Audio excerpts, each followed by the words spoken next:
Hello friend, तो आज की वीडियो बहुत ज़्यादा इंपॉर्टेंट होने वाली, क्योंकि आज की वीडियो में बात करने वाले हैं बीयर्स लैम्बर्ट्स लॉ के बारे में। जो हमारे एग्जाम में क्वेश्चन पूछा जाता है, what is Beer's and Lambert's law, explain it derivation and deviation. बहुत ज़्यादा इंपॉर्टेंट है, एग्जाम में हर साल पूछा जाता है, जो भी 7 और 10 मार्क्स हैं। तो प्रीवियस वीडियो ज़रूर से देख लीजिएगा, तभी आपको आगे वाली ये वीडियो समझ में आएगी।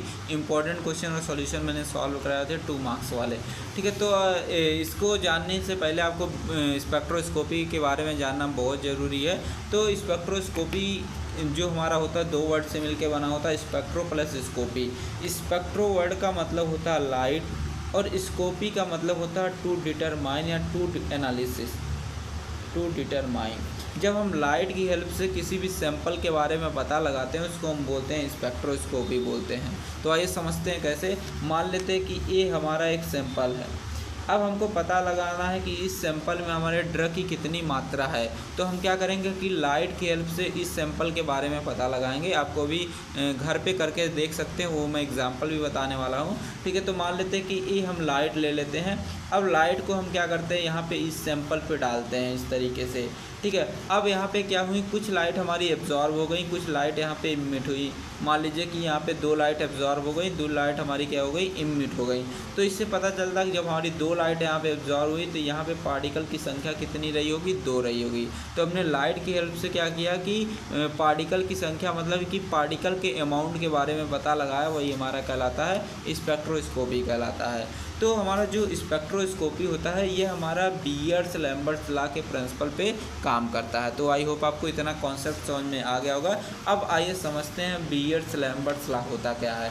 तो हमारा जो बीयर्स लॉ था, ये हमारे लैम्बर्ट्स लॉ था। इसको एक साइंटिस्ट थे जिनका नाम था लैम्बर्ट। इन्होंने इसको प्रपोज़ किया था 70-60 में इसको प्रपोज़ किया था। तो इनके अकॉर्डिंग क्या था कि जो हमारा एब्जॉर्बेंस होता है, वह हमारा डायरेक्टली प्रोपोर्शनल होता है लेंथ के होता है, ठीक है। इनके अकॉर्डिंग क्या था कि जो हमारा एब्जॉर्बेंस होता है, लाइट का जो एब्जॉर्बेंस होता है, वह हमारा डायरेक्टली प्रोपोर्शनल होता है लेंथ के।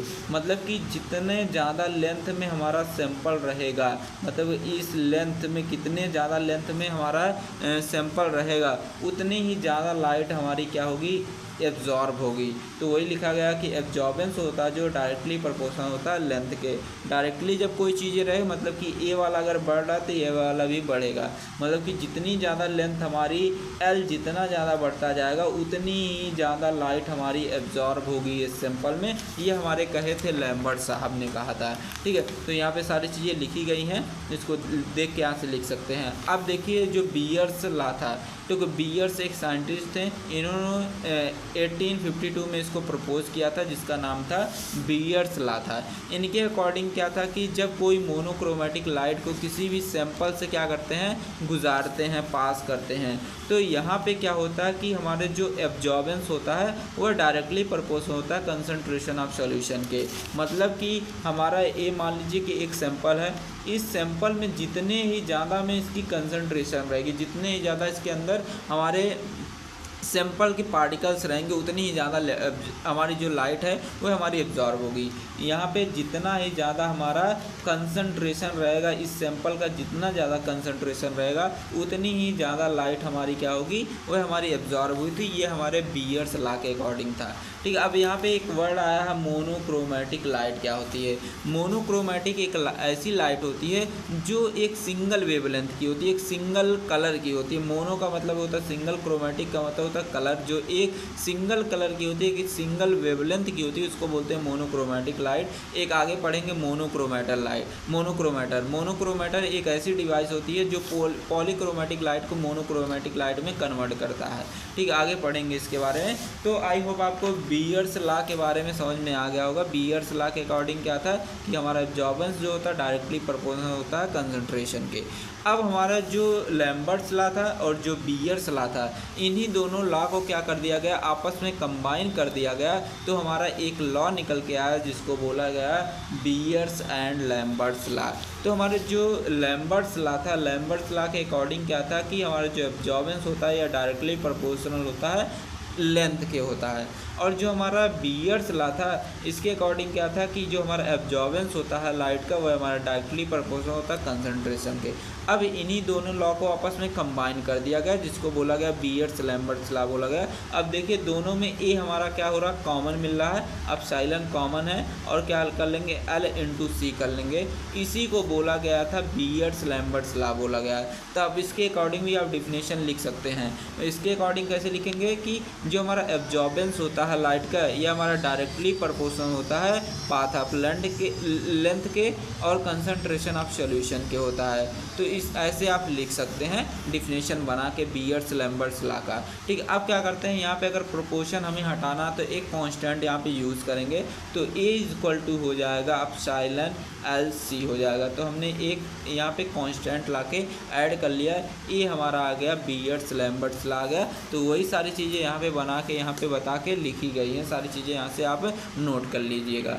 अब यहाँ पे जो हमारा ए लिखा गया है, ए का मतलब होता है एब्जॉर्बेंस, मतलब कितनी लाइट एब्जॉर्ब हुई। अब साइलन जो हमारा एक तरीके का कांस्टेंट है जिसको बोलते हैं मोलर एब्जॉर्प्शन ऑफ सॉल्यूशन बोलते हैं। सी हमारा कंसंट्रेशन ऑफ सॉल्यूशन है और एल जो होता है लेंथ ऑफ सॉल्यूशन है। तो हमने जो फार्मूला के अकॉर्डिंग अभी आपको डिफिनेशन बताई है वो यहीं पे लिखी गई है कि मतलब कि जो लाइट का एब्जॉर्बेंस है, ठीक है, वह हमारा डायरेक्टली प्रोपोर्शनल होता है कंसंट्रेशन ऑफ सॉल्यूशन के एंड पाथ ऑफ लेंथ के, उसी को बोलते हैं बीयर्स लैम्बर्ट्स लॉ बोलते हैं। तो ये डिफिनेशन यहाँ पे लिखी गई है। अब बात आती है डेरिवेशन, मतलब कि इस फार्मूला को कैसे डेराइव किया गया, कैसे खोजा गया था। ठीक है, वही सारी चीज़ें यहाँ पे लिखी गई हैं। तो यहाँ पे समझना आपको थोड़ी समझने वाली बात है। मान लेते हैं कि ये हमारा सैंपल है सॉल्यूशन का। अब मान लेते हैं यहाँ पे हमने लाइट क्या किया, एक मोनोक्रोमेटिक लाइट, एक सिंगल वेवलेंथ की लाइट हमने इसमें डाला। ठीक है, इसको मान लेते हैं हम आई नॉट मान लेते हैं। अब जैसे हम सिंगल मतलब कि मोनोक्रोमेटिक लाइट हमने डाला तो हमने यहाँ से आई नॉट डाला तो यहाँ से कुछ लाइट यहाँ पे हमारी क्या हो जाएंगी, एब्जॉर्ब हो जाएंगी और कुछ लाइट हमारी इमिट आउट होंगी। तो इसको हम डिनोट कर देंगे आई, मतलब कि आई नॉट से हमारा क्या हो गया, आई हो गया, मतलब कि जो इंटेंसिटी है लाइट की वह हमारी डिक्रीज़ हुई पहले के कंपेयर में। ठीक है, तो ये मैंने आपको समझा दिया। तो हमारा जो आई नॉट है इसको हम बोलते हैं इंसिडेंट लाइट बोलते हैं। ठीक है, जो एक तरीके की मोनोक्रोमेटिक लाइट है। ये हमारा सैंपल सॉल्यूशन है जिसको मान लीजिए इसका कंसंट्रेशन हमने लिख दिया। ये पाथ ऑफ लेंथ है, कितने लेंथ में हमारा सॉल्यूशन है, और आई मतलब कितनी लाइट यहाँ से इमिट आउट हुई एब्जॉर्ब होने के बाद। ठीक है, इतना आपको समझ में आ गया होगा।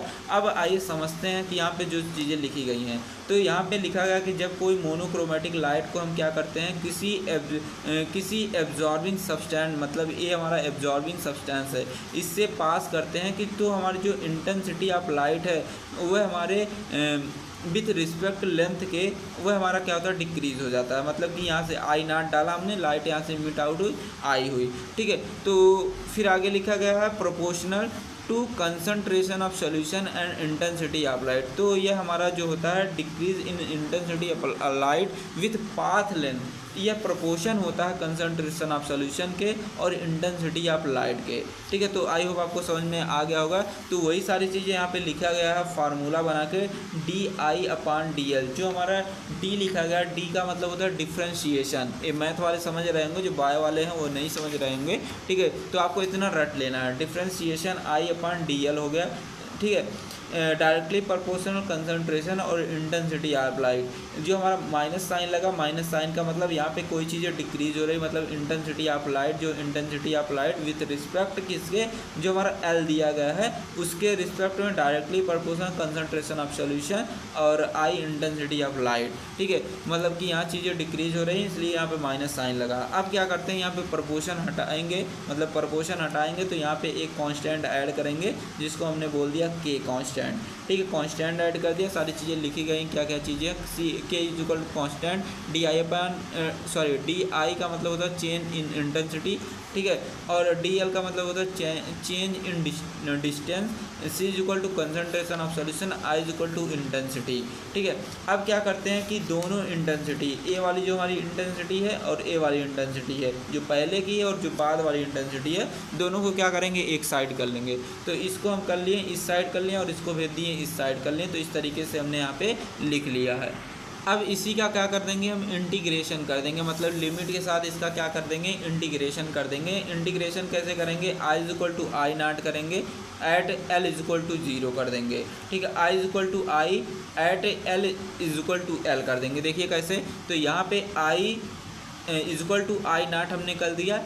ठीक है, तो यहाँ पे i is equal to I कर दिया। इधर वाले को इधर साइड में लिखेंगे और इधर वाले को इधर वाले साइड में लिखेंगे। तो यहाँ पे l इज इक्वल टू 0 हो गया, l is equal to L लिख दिया। इस तरीके से इंटीग्रेशन थोड़ा रट लीजिएगा, इसको रटना पड़ेगा।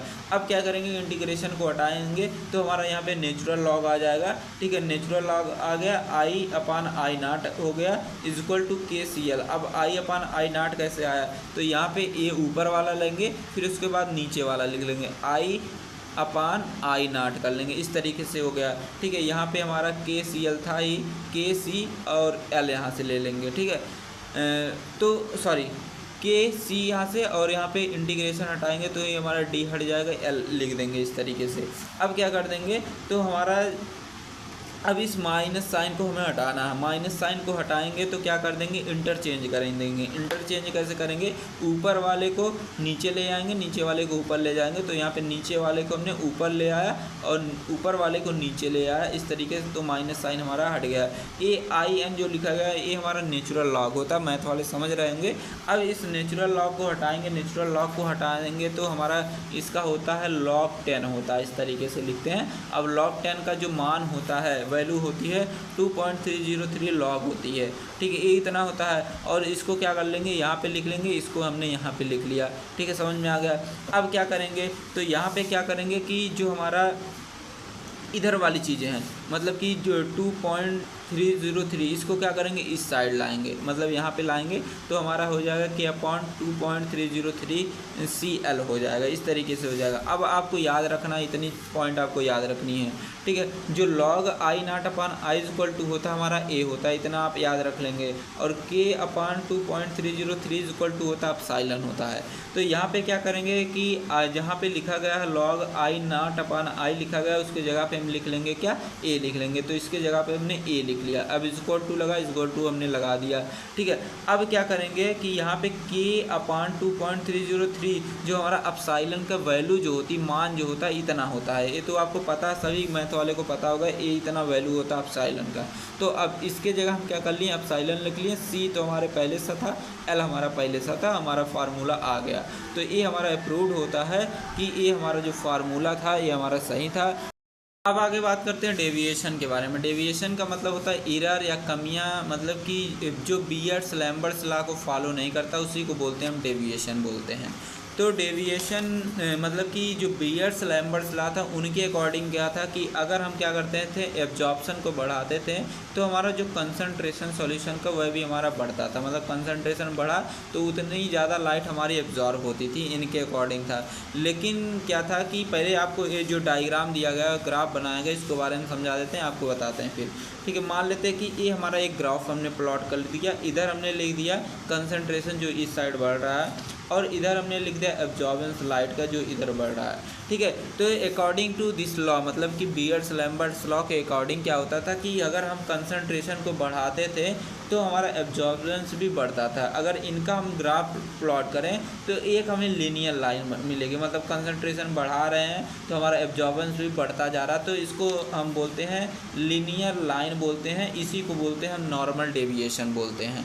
ठीक है, लेकिन क्या होता है कि डेविएशन में क्या होता है कि हम इसमें क्या करते हैं कि जब हम कंसंट्रेशन को बढ़ाते जाते हैं, कंसंट्रेशन को ऐसे बढ़ाते जाएंगे, लेकिन हमारा जो एब्जॉर्बेंस है ये हमारा नहीं बढ़ेगा। कंसंट्रेशन बढ़ा रहे हैं और एब्जॉर्प्शन हमारा बढ़ नहीं रहा, तो इसको हम बोलते हैं निगेटिव डेविएशन बोलते हैं, उसको बोलते हैं निगेटिव डेविएशन। दूसरे कंडीशन में क्या हुआ कि हम क्या कर रहे हैं, एब्जॉर्बेंस को बढ़ा रहे थे, एब्जॉर्बेंस बढ़ाते जा रहे थे एब्जॉर्बेंस को, लेकिन हमारा कंसंट्रेशन है ये हमारा घट रहा था। इसको हम बोलते हैं क्या, पॉजिटिव डेविएशन बोलते हैं। तो वही सारी चीज़ें लिखी गई हैं। इधर हम क्या कर रहे हैं, कंसंट्रेशन बढ़ाते जा रहे हैं, ठीक है, लेकिन हमारा एब्जॉर्बेंस क्या हुआ, हमारा बढ़ नहीं रहा, घट रहा था, उसको हम बोलते हैं निगेटिव डेविएशन। और इधर क्या रहा था, हम एब्जॉर्बेंस को बढ़ा रहे थे लेकिन हमारा कंसंट्रेशन घट रहा था, उसको हमने बोल दिया पॉजिटिव डेविएशन बोल दिया। ठीक है, तो देखिए हमारा जो डेविएशन होता है ये 3 तरीके का होता है अकॉर्डिंग टू दिस लॉ।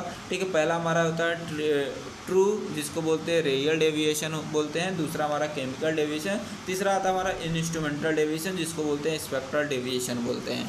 अब हमारा जो पहला आता है रियल डेविएशन आता है। रियल डेविएशन जो होता है कंसंट्रेशन की वजह से होता है, मतलब कि इसमें हम क्या करते हैं कंसंट्रेशन बढ़ाते जा रहे थे किसी भी सॉल्यूशन का, लेकिन हमारा जो एब्जॉर्बेंस है हमारा घटता जा रहा था, मतलब कि यहाँ पे क्या कर रहा था हमारा कौन सा निगेटिव डेविएशन शो हो रहा था, मतलब हम कंसंट्रेशन बढ़ाते जा रहे हैं लेकिन हमारा एब्जॉर्बेंस यहाँ पे घट रहा था, वो हमारा कहलाता है रियल डेविएशन, मतलब एक तरीके का यहाँ पे निगेटिव डेविएशन शो करेगा। लेकिन लॉ के अकॉर्डिंग क्या था कि हमारा मतलब कि अगर हम कंसंट्रेशन बढ़ाते जा रहे थे हमारा एब्जॉर्प्शन भी क्या होगा बढ़ेगा, लेकिन जो रियल डेविएशन के अनुसार क्या था कि मतलब कि इसमें कंसंट्रेशन बढ़ा रहे थे लेकिन एब्जॉर्प्शन हमारा क्या हो रहा घट रहा था।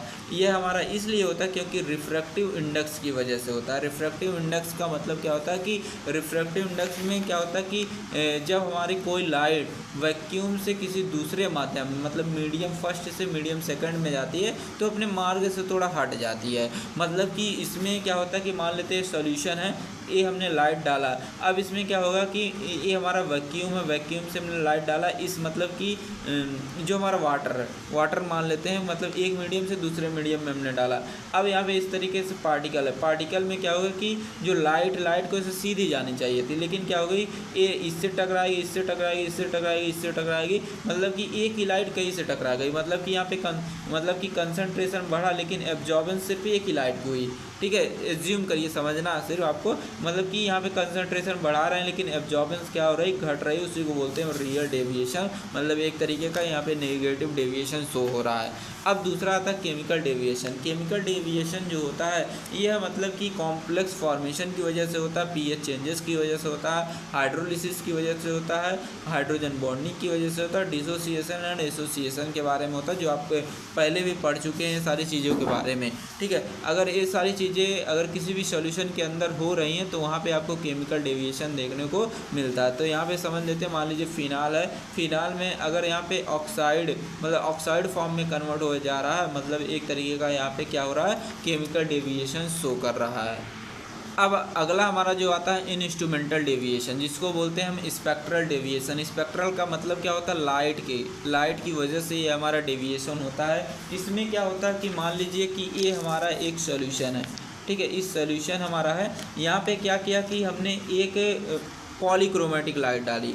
पॉलीक्रोमेटिक लाइट क्या करती है, चाहे जिस दिशा में यह चली जाती, कुछ लाइट इस दिशा में चली गई, कुछ इस दिशा में चली गई, कुछ ही लाइट क्या हुई सैंपल में एब्जॉर्ब हुई। जब हमारा एब्जॉर्बेंस ही कम होगा, ठीक है, तो हमारा जब लाइट ही कम एब्जॉर्ब होगी, मतलब कि हमारे सैंपल के बारे में सही से पता हम नहीं लगा पाएंगे, मतलब कि इंस्ट्रूमेंटल डेविएशन यहाँ पे हमें शो होगा, जो एक तरीके जिसको हम बोलते हैं स्पेक्ट्रल डेविएशन। तो यहाँ पे लिखा गया कि जो हमारा इंस्ट्रूमेंटल डेविएशन होता है ये हमारा पॉलीक्रोमेटिक रेडिएशंस की वजह से होता है। पॉलीक्रोमेटिक रेडिएशन का मतलब होता है कि जो हर दिशा में क्या करे फैले, उसको बोलते हैं पॉलीक्रोमेटिक रेडिएशन होता है। और ये क्या करता है एक तरीके की निगेटिव डेविएशन शो करता है, मतलब कि यहाँ पे हम तो कंसंट्रेशन ज़्यादा ले लिए हैं, मतलब कंसंट्रेशन हमने बढ़ाया है, लेकिन हमारा एब्जॉर्बेंस क्या हो रहा है हमारा बढ़ नहीं रहा है, ये हमारा क्या हो रहा है एब्जॉर्प्शन हमारा क्या हो रहा है लाइट का घट रहा है, क्योंकि लाइट हमारी अलग अलग दिशा में चली जा रही है, इस दिशा में नहीं जा रही है, जिस दिशा में उसको जाना चाहिए। तो यहाँ पे एक तरीके का निगेटिव डेविएशन शो करेगा, जो एक तरीके जिसको बोलते हैं हम इंस्ट्रूमेंटल डेविएशन बोलते हैं।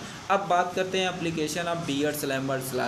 जो हमारा बीयर्स-लैम्बर्ट्स लॉ है इसका कहाँ के पे यूज़ है। पहला कि हम क्या करते हैं किसी भी सॉल्यूशन के कंसंट्रेशन को पता लगाने के लिए हम बीयर्स-लैम्बर्ट्स का लॉ का यूज़ करते हैं, मतलब कितने कंसंट्रेशन में कितनी मात्रा में कितनी अमाउंट में हमारा जो ड्रग है सैंपल में प्रेजेंट है उसको पता लगाने के लिए हम क्या करते हैं बीयर्स-लैम्बर्ट लॉ का यूज़ करते हैं। दूसरा कि क्वालिटेटिव एनालिसिस के लिए यूज़ करते हैं। क्वालिटेटिव एनालिसिस का मतलब क्या करते हैं किसी भी ड्रग का हम किसी भी सैंपल में उसकी क्वालिटी को चेक करने के लिए हम बीयर्स-लैम्बर्ट लॉ का यूज़ करते हैं। तीसरा है क्वांटिटेटिव एनालिसिस, इसका मतलब है कंसंट्रेशन को पता लगाने के लिए। ठीक, अगला है प्लॉट ए स्टैंडर्ड कर्व। एक स्टैंडर्ड कर्व को प्लॉट करने के लिए भी हम क्या करते हैं बीयर्स-लैम्बर्ट लॉ का यूज़ करते हैं, मतलब कि जो हमारा एक स्टैंडर्ड कर्व का मतलब है कि मान लीजिए इधर कंसंट्रेशन इधर एब्जॉर्प्शन है, ठीक है, अगर हम कंसंट्रेशन बढ़ाते जा रहे हैं तो हमारा एब्जॉर्प्शन भी बढ़ते जा रहा है, ये हमारा एक तरीके का स्टैंडर्ड कर्व है। तो स्टैंडर्ड कर्व को भी बनाने के लिए हम क्या करते हैं बीयर्स-लैम्बर्ट लैम्बर्ट्स लॉ का यूज़ करते हैं। तो आई होप आपको सारी चीज़ें समझ में आ गई होगी। नेक्स्ट वीडियो आपको देख लीजिए, क्वेश्चन यही आने वाला है। थैंक्स फॉर वॉचिंग, मिलते हैं नेक्स्ट वीडियो में, तब तक के लिए टेक केयर, बाय बाय।